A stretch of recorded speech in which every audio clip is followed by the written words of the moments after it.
அனைவருக்குமே வணக்கம். மும்பையில் இருக்கிற மலாட் அப்படின்ற பகுதியில் சரஸ்வதி அப்பார்ட்மெண்ட்டில் 12வது ஃப்ளோரில் தன்னுடைய அப்பா அம்மா கூட வாழ்ந்துக்கிட்டு இருந்தவங்க தான் 25 வயதில் இருந்த அர்பிதா திவாரி அப்படின்ற இந்த பெண். இந்த பெண் பாம்பேயில் டிவி ஆங்கராக இருந்திருக்காங்க. அந்த சமயங்களில் இவங்க வளர்ந்து வரும் நடிகையாகவும் இருந்திருக்காங்க. மேற்கொண்டு ஈவெண்ட்லாம் கலந்துக்கிறதுனால அதன் மூலியமா சில வருமானங்கள்லாம் கிடைச்சிருந்திருக்கு. இந்த பெண்ணை பற்றி சொல்லணும்னா இவங்களுடைய வேலையில் ரொம்பவே சின்சியராக இருந்திருக்காங்க. எப்போதுமே இந்த பெண்மணி வீட்டை விட்டு வெளியில் போனாலும் சரி, வீட்டுக்கு எப்போ வருவோம் அப்படிங்கிற முதற்கொண்டு எல்லாத்துமே தன்னுடைய அப்பா அம்மா கிட்ட சொல்லிடுவாங்க. அதே மாதிரி தான் சரியாக டிசம்பர் 10, 2017 வாக்கில் தன்னுடைய அப்பா அம்மா கிட்ட நான் ஒரு ஈவெண்ட்டுக்கு போகிறேன் அப்படின்னு பொய் சொல்லிட்டு தன்னோட ஆண் நண்பர்களுடைய வீட்டில் நடக்க போகிற பார்ட்டி அட்டன் பண்ணுறதுக்காக அன்றைய நாள் இரவு 9 மணி வாக்கில் அவங்களுடைய வீட்டில் இருந்து கிளம்பி இருந்திருக்காங்க. ஆனால் அதுதான் தங்களுடைய மகளை பார்க்குற கடைசி தினம் அப்படிங்கிறது அன்றைய நாள் அந்த அப்பா அம்மாவுக்கு தெரியாமலே இருந்திருக்கு. அர்பிதா திவாரி வீட்டை விட்டு கிளம்பினதுக்கு பிறகு நேராக மனவஸ்தல் சொசைட்டி அப்படின்ற அப்பார்ட்மெண்ட்டில் உள்ள 15வது ஃப்ளோரில் இருக்கிற ஒரு ஃப்ளாட்டுக்கு இவங்க போயிருந்திருக்காங்க. அந்த ஃப்ளாட்டில் தன்னுடைய 5 நண்பர்கள் கூட சேர்ந்து தான் அன்றைய நாள் இரவே பார்ட்டியை கொண்டாடி இருந்திருக்காங்க. இந்த பார்ட்டியில் அவங்களுக்குள்ள நிறைய சண்டைகள்லாம் நடந்திருக்கு. ரொம்பவே ஃபன்னான விஷயங்கள்லாம் நடந்திருக்கு.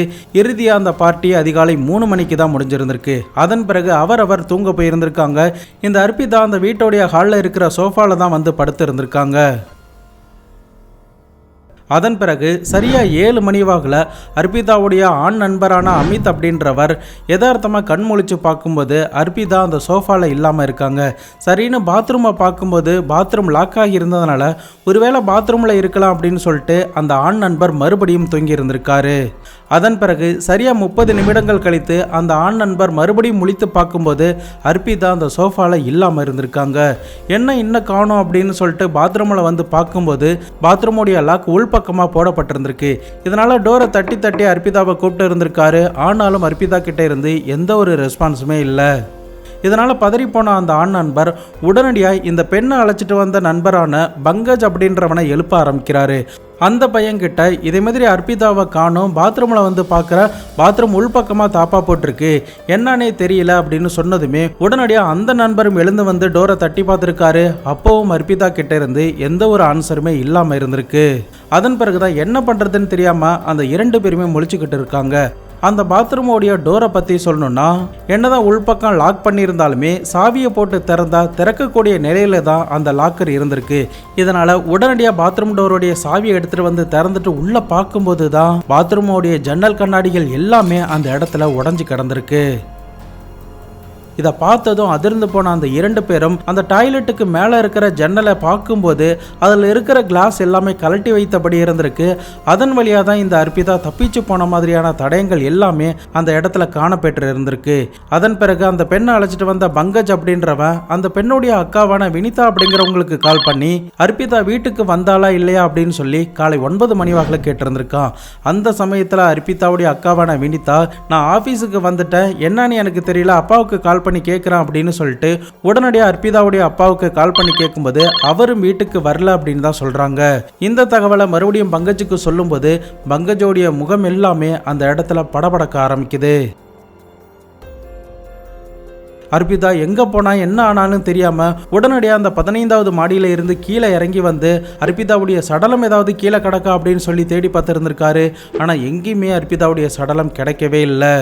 இந்த 2 ஆண் நண்பர்களும் அர்பிதாவை தேடிட்டு இருக்கிறத பார்த்தா அங்கேருந்த செக்யூரிட்டி என்னாச்சு அப்படின்னு சொல்லி கேட்கும்போது ரூமோடைய ஜன்னல் கண்ணாடிகள் எல்லாமே உடஞ்சிருக்கு, அர்பிதா அங்கேருந்து கீழே குதிச்சிட்டாளா அப்படி இல்லைனா அது வழியாக தப்பிச்சு போயிட்டாளா அப்படின்னு எங்களுக்கு தெரியல, வீட்டுக்கும் போகவே இல்லை அப்படின்னு தான் தகவல் சொல்கிறாங்க. கேட்டை தாண்டி ஒரு வேளை போயிருப்பாங்களா அப்படின்னு சொல்லிட்டு அந்த செக்யூரிட்டி கிட்டேயே கேட்கும்போது அப்படி அவங்க போன மாதிரி எனக்கு தெரியல அப்படின்னு தான் சொல்கிறாரு. இதனால் அந்த செக்யூரிட்டியும் சேர்ந்து அர்பிதாவை அந்த அப்பார்ட்மெண்ட்டில் தேட ஆரம்பிக்கிறாங்க. அப்படி இவங்க பார்ட்டி பண்ண அந்த அப்பார்ட்மெண்ட்டோடைய பாத்ரூம்க்கு கீழே உள்ள ஃப்ளோரில் எல்லாத்துலேயுமே ஒன்றா பார்த்துக்கிட்டே வராங்க. அப்போ தான் அந்த அப்பார்ட்மெண்ட்டோடைய 2nd ஃப்ளோரில் இருக்கிற ஏசி அவுட்டோர் யூனிட்டில் அர்பிதாவுடைய சடலம் அரை நிர்வாணத்தோட தொங்கிக்கிட்டு இருக்கிறத இந்த 3 பேருமே பார்த்துருந்துருக்காங்க. மேற்கொண்டு அந்த சமயங்களில் வாக்கிங் போயிட்டு இருந்தவங்க, ஆஃபீஸ் போயிட்டு இருந்தவங்க எல்லாருமே இதை பார்த்ததுமே ரொம்பவே அதிர்ந்து போயிருந்திருக்காங்க. உடனடியாக பக்கத்தில் இருக்கிற மல்வானி அப்படின்ற போலீஸ் ஸ்டேஷனுக்கும் தகவல் கொடுக்கப்பட்டிருந்திருக்கு. அர்பிதாவுக்கு அந்த வீட்டில் என்னதான் நடந்துச்சு, 2017 போலீஸ் அதிகாரிகளுக்கு ரொம்பவே சவாலாக இருந்த ஒரு மர்மமான சம்பவத்தை பற்றி தான் இன்னைக்கான வீடியோவில் பார்க்க போகிறோம். வீடியோவை எந்த இடத்துலையுமே ஸ்கிப் பண்ணாமல் கண்டினியூவாக பார்த்துக்கிட்டே வாங்க. நான் உங்கள் Babu Shankar and welcome to Babu Shankar story.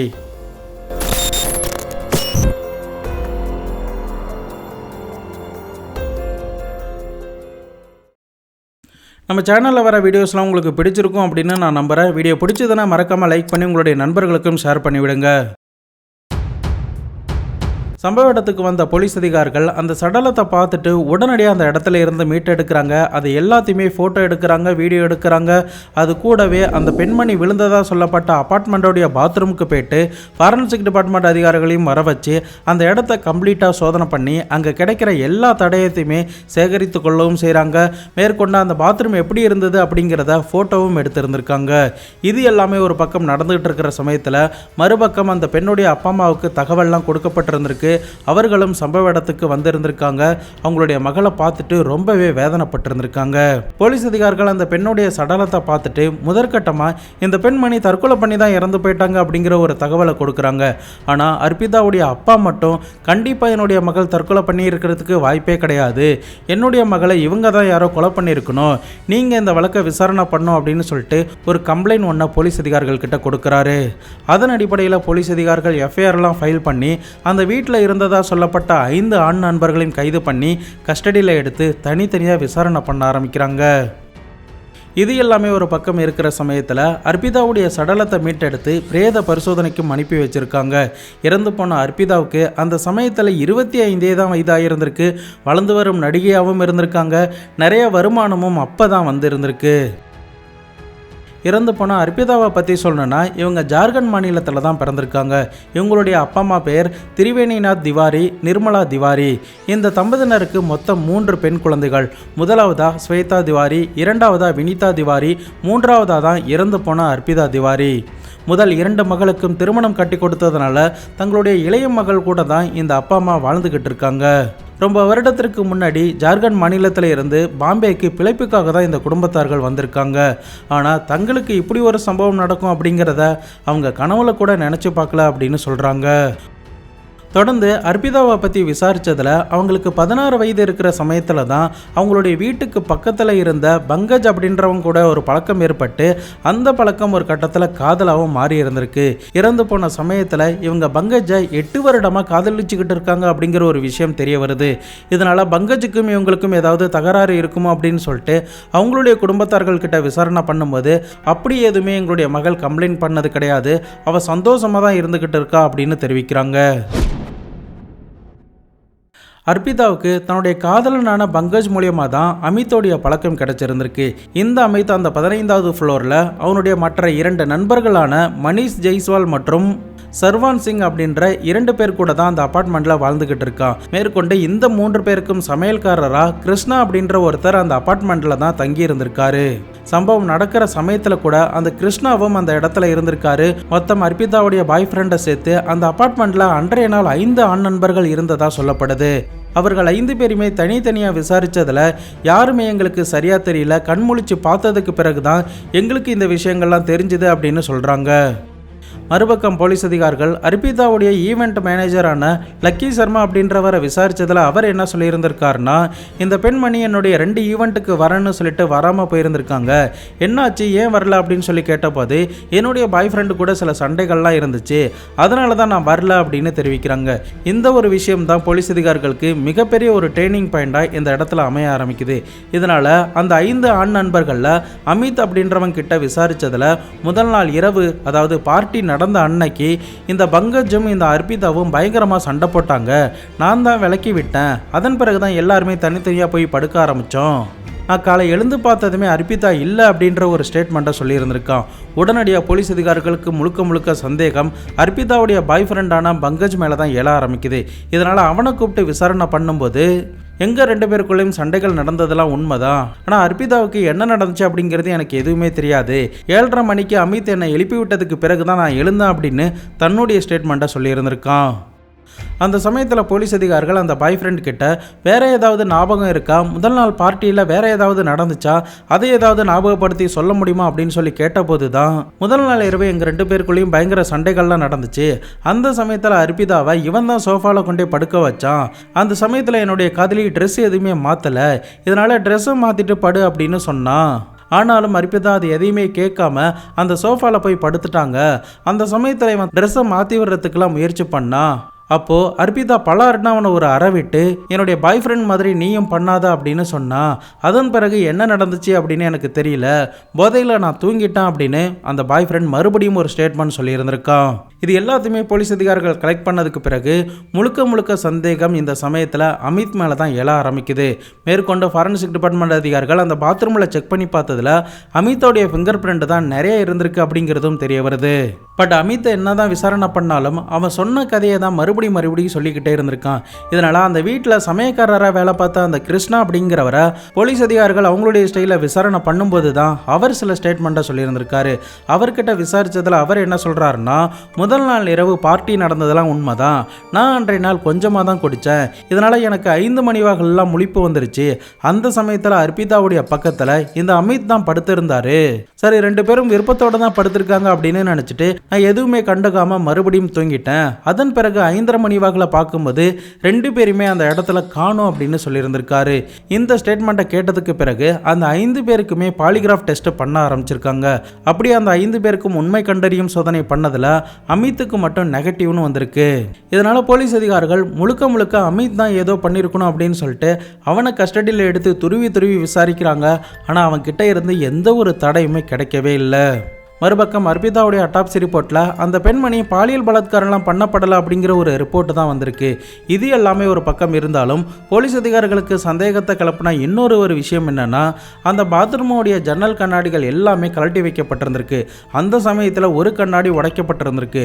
ஆனால் பாத்ரூமோடைய அந்த ஜன்னல் கட்டைகள் மேலே பாத்ரூம் கழுவக்கூடிய சில கெமிக்கல் பாட்டில்ஸ் எல்லாமே அதில் அடுக்கி வைக்கப்பட்டிருந்திருக்கு. ஒருவேளை அர்ப்பிதா வேணுமனே தற்கொலை பண்ணி தான் அந்த இடத்துல குதிச்சிருந்தா எப்படி இந்த பாட்டில் எல்லாமே அடுக்கி வைக்கப்பட்டிருக்கும்? அவங்க அந்த ஜன்னல் வழியாக நுழையிற சமயத்தில் அது எல்லாமே கீழே விழுந்திருக்கணும், அப்படி இல்லைனா எடுத்து கீழே வச்சிருக்கலாமே. அப்போ அமித் அந்த பெண்ணை தூக்கி போட்டதுக்கு பிறகுதான் இந்த கெமிக்கல் பாட்டில் எல்லாத்தையுமே அவசரத்தில் அடுக்கி வச்சிருக்கணும் அப்படின்னு போலீஸ் அதிகாரிகள் கருதுறாங்க. மேற்கொண்ட அந்த பாத்ரூம் கழுவக்கூடிய பாட்டில்ஸ்ல எல்லாத்துலேயுமே இந்த அமித்தோடைய ஃபிங்கர் பிரிண்டும் கிடைச்சிருந்திருக்கு. இறுதியாக போலீஸ் அதிகாரிகள் அமித்துக்கு எதிராக இருக்கிற சர்க்கம்டென்ஷியல் எவிடன்ஸ் எல்லாத்தையுமே கலெக்ட் பண்ணி நீதிமன்றத்தில் அவன் தான் குற்றவாளி அப்படின்னு சொல்லிட்டு அந்த வழக்கை நடத்த ஆரம்பிக்கிறாங்க. ஆனால் அமித்தோடைய வக்கீல் என்ன பண்ணியிருந்திருக்காரு, ஏற்கனவே பங்கஜுக்கும் அர்ப்பிதாவுக்கும் சண்டைகள்லாம் இருந்ததுனால பங்கஜ் பண்ணியிருக்க கூட வாய்ப்பு இருக்குது, அமித் பண்ணா அப்படிங்கிறதுக்கான எந்த ஒரு ஆதாரமும் எக்ஸாக்டாக இல்லை அப்படின்னு சொல்லி 2018 அவங்களுக்கு பெயிலும் வாங்கி கொடுத்துருந்துருக்காங்க. தற்போதைக்கு அமித் பெயிலில் வெளியில் தான் இருந்துக்கிட்டு இருக்கான். போலீஸ் அதிகாரிகள் இந்த வழக்கில் மொத்தம் 4 தேரி சொல்லியிருந்திருக்காங்க. அது என்னென்ன அப்படிங்கிறத இப்போ நம்ம பார்த்தலாம். தேரி நம்பர் 1, இந்த அர்ப்பிதாவுக்கும் பங்கஜுக்கும் அடிக்கடி சண்டை நடக்கிறதுனால இந்த அமித் அதை தனக்கு சாதகமாக பயன்படுத்தி இந்த பெண் கிட்ட நெருங்கி பழக ஆரம்பிக்கிறான். ஒரு கட்டத்தில் இந்த பெண் நட்பு ரீதியாக இவங்கிட்ட ரொம்பவே நெருங்கி இருந்திருக்காங்க. ஆனால் அதை அவன் தவறாக புரிந்து கொண்டு அவள் தன்னை காதலிக்கிறா போல அப்படின்னு நினச்சி அவனுக்குள்ளே சில ஆசைகள்லாம் வளர்த்து இருந்திருக்கான். மேற்கொண்டு அமித்தோடைய கண்ணுக்கு அர்ப்பிதா அழகாக தெரிஞ்சதுனால நாம் ஏன் அவளை அடையக்கூடாது அப்படின்ற ஒரு எண்ணமும் அவனுக்குள்ளே தோணி இருந்திருக்கலாம். அதன் அடிப்படையில் தான் அன்றைய நாள் இரவு நடந்த பார்ட்டியில் இந்த பங்கஜ் கூட அர்ப்பிதா சண்டை போட்டதுக்கு பிறகு சோஃபாவில் தனியாக படுத்திருந்திருக்கணும். அப்போது பங்கஜும் போதையில் சரியாக தூங்கிட்டு இருந்ததுனால இந்த பெண் கிட்ட இவன் தவறாக நடக்க முயற்சி பண்ணியிருந்திருக்கலாம். அப்போ அர்ப்பிதாவும் அதுக்கு சம்மதம் தெரிவித்ததுக்கு பிறகு பாத்ரூமில் வந்து இவங்க ஃபிசிக்கல் ரிலேஷன்ஷிப்பில் இருந்திருக்கலாம். அந்த சமயத்தில் பங்கஜ் எங்கே அர்ப்பிதாவை காணோம் அப்படின்னு சொல்லிட்டு பாத்ரூமுக்கு வந்திருந்திருக்கலாம். அதை மறைக்கிறதுக்காக அமித் ஜன்னல் கண்ணாடி எல்லாத்தையுமே கழட்டி வச்சுட்டு ஜன்னல் வழியாக வெளியில் அனுப்பி வெளியில் இருக்கிற பைப்பில் நிற்க வச்சு மறைய வச்சிருக்கலாம் அப்படின்னும், அந்த சமயத்தில் தான் அர்ப்பிதா அந்த பைப்பில் இருந்து வலிக்கு கீழே விழுந்திருக்கலாம் அப்படின்ற ஒரு தேரிய போலீஸ் அதிகாரிகள் சொல்கிறாங்க. இரண்டாவது தேரி என்னன்னா, ஒருவேளை அர்ப்பிதா கிட்ட இவன் தவறா நடக்க முயற்சி பண்ணியிருந்திருக்கலாம். இதனால அர்ப்பிதா மேல அமித்துக்கு பயங்கர கோபம் ஏற்பட்டிருந்திருக்கலாம். கொஞ்ச நேரம் கழித்து அர்ப்பிதா ரெஸ்ட் ரூம் போயிருந்திருக்கலாம். அந்த சமயத்துல இந்த அமித் தன் கிட்ட இருக்கிற கீயை பயன்படுத்தி அந்த பாத்ரூம்குள்ள என்ட்ரி ஆகியிருந்திருக்கலாம். அப்போ அவங்க கிட்ட தவறா முயற்சி பண்ணியிருந்திருக்கலாம். அந்த சமயத்துல அவங்களுக்குள்ள பயங்கர சண்டைகள் ஏற்பட்டிருந்திருக்கலாம். அப்போ அவங்கள தள்ளி விடுற சமயத்துல தலையில அடிபட்டு இருந்திருக்கலாம். அதன் பிறகுதான் அந்த கொலையை மறைக்கிறதுக்காக ஜன்னல்ல இருந்து தூக்கி போட்டிருக்கலாம் அப்படிங்கிற ஒரு தேரியும் சொல்றாங்க. மூன்றாவது தேரி என்னன்னா, அர்ப்பிதாவும் அமித்தும் பாத்ரூம்ல இருக்கிற சமயத்துல பங்கஜ் அதை நோட்டமிட்டு இருந்திருக்கலாம். அதன் பிறகு பங்கஜ் அந்த பாத்ரூம்குள்ள வந்து அர்ப்பிதா கூட பயங்கரமா சண்டை போட்டு இருந்திருக்கலாம். அந்த சமயத்துல அர்ப்பிதாவை செவுத்துல தள்ளி இருந்திருக்கலாம். அப்போ அவங்க தலையில அடிபட்டு இறந்து இருந்திருக்கலாம். அதன் பிறகு ஜன்னல் வழியாய் இந்த 2 பேருமே சேர்ந்து தூக்கி போட்டு இருந்திருக்கலாம். அதனாலதான் இவங்க 2 பேரும் டிராமாலாம் ஆடுறாங்க அப்படிங்கிற ஒரு தேரியும் சொல்லப்பட்டுச்சு. நான்காவது தேரி என்னன்னா, அந்த வீட்டில் அன்றைய நாள் அறபோதையில் இருந்தது அந்த வீட்டோடைய சமையல்காரர் மட்டும்தான். இதனால அவர் ஏன் ஏதாவது செல்மிஷம் பண்ணியிருக்க கூடாது அப்படின்னு சொல்லிட்டு அவர் மேலேயும் சில சந்தேகங்கள் அந்த சமயத்தில் போலீஸ் அதிகாரிகளுக்கு எழுந்திருந்திருக்கு. மேற்கொண்டு இந்த வழக்கை அமித் மேலே திசை திருப்பணும் அப்படிங்கிறதுக்காக கூட இந்த சமயக்காரரான கிருஷ்ணா 5 மணி வகையில் அமித்தும் அர்ப்பிதாவும் ஒன்னா படுத்திருந்ததை பார்த்தா அப்படின்னு கூட பொய் சொல்லியிருக்கலாம் அப்படின்னு போலீஸ் தரப்புல இருந்து சொல்லப்படுது. பட் என்னதான் இப்படி தேரியெல்லாம் சொல்லப்பட்டாலும் கூட இந்த வழக்கில் போலீஸ் அதிகாரிகளுக்கு எந்த ஒரு ஆதாரமுமே ஸ்ட்ராங்கா இல்லவே இல்லை. இந்த 5 பேரில் யாரோ ஒரு சிலர் தான் அர்ப்பிதாவை கொலை பண்ணியிருக்காங்க அப்படிங்கிறது மட்டும் போலீஸ் அதிகாரிகளுக்கு நல்லாவே தெரியுது. இப்போ வரைக்குமே இந்த வழக்குக்காக போலீஸ் அதிகாரிகள் விசாரணை நடத்திக்கிட்டு தான் இருக்காங்க. உங்களுக்கு எந்த தேரி ஏற்றுக்கிற மாதிரி இருக்குது அப்படிங்கிறத மறக்காமல் கமெண்ட் பாக்ஸில் சொல்லுங்கள். எனக்கு என்னவோ இந்த அமித்தும் பங்கஜும் சேர்ந்து பண்ணியிருக்கலாம். அப்படி இல்லைன்னா அமித்தோடைய விருப்பத்துக்கு அந்த பெண் உடன்படாததுனால அமித் கொலை பண்ணியிருக்கலாம் அப்படின்னு தான் எனக்கு தோணுது. தொடர்ந்து போலீஸ் அதிகாரிகள் இந்த வழக்குக்காக சில டம்மி பொம்மையெல்லாம் எடுத்துட்டு வந்து அந்த பாத்ரூமோடைய ஜன்னல்ல வைத்து ஒரு ஆள் தள்ளி விட்டா எந்த பொசிஷன்ல விழும், அவங்களா விழுந்தா எந்த பொசிஷன்ல போய் விழுந்திருக்கும் அப்படின்னு சொல்லிட்டு பல்வேறு டெஸ்ட் எல்லாமே எடுத்து பார்த்துக்கிட்டு தான் இருக்காங்க. அடுத்தடுத்து இந்த வழக்கில் என்னென்ன தகவல்கள்லாம் வரப்போகுது அப்படிங்கிறத பொறுத்திருந்து நம்ம பார்க்கலாம். இந்த வழக்கு நமக்கு என்ன சொல்லுதுன்னா, ஆபத்து எந்த ரூபத்தில் வேணாலும் வரலாம். நிச்சயம் இந்த சம்பவம் ஏதோ ஒரு வகையில் உங்களுக்கு ஒரு விழிப்புணர்வாக இருந்திருக்கும் அப்படின்னு நான் நம்புகிறேன். இந்த வழக்கை பற்றி உங்களுடைய கருத்துக்கள் என்ன அப்படிங்கிறதையும், இந்த வழக்குக்கு 5க்கு எவ்வளோ ஸ்டார் கொடுப்பீங்க அப்படிங்கிறதையும் மறக்காமல் கமெண்ட் பாக்ஸில் சொல்லுங்கள். இதை பற்றி உங்களுடைய நண்பர்களும் தெரிஞ்சுக்கணும் அப்படின்னு நீங்கள் ஆசைப்பட்டீங்கன்னா அவர்களுக்கும் ஷேர் பண்ணி விடுங்க. நம்ம சேனலுக்காக உருவாக்கப்பட்ட இன்ஸ்டாகிராம், டெலிகிராமில் ஃபாலோ பண்ணதுங்க ஃபாலோ பண்ணிக்கோங்க, ஜாயின் பண்ணதுங்க ஜாயின் பண்ணிக்கோங்க. உங்களுக்கு நோட்டிஃபிகேஷன் சரியாகலைன்னா நம்ம சேனலுக்காக உருவாக்கப்பட்ட வாட்ஸ்அப் சேனலில் வந்து ஜாயின் பண்ணிக்கோங்க. அப்பப்போ நான் அப்டேட் கொடுத்துக்கிட்டே இருக்கேன். நாளை மறுநாள் வேற ஒரு கிரைம் கேஸோட வேற ஒரு வீடியோவில் உங்களை வந்து சந்திக்கிறேன். அது வரைக்கும் உங்களிடமிருந்து விடைபெறுவது உங்கள் பாபு சங்கர்.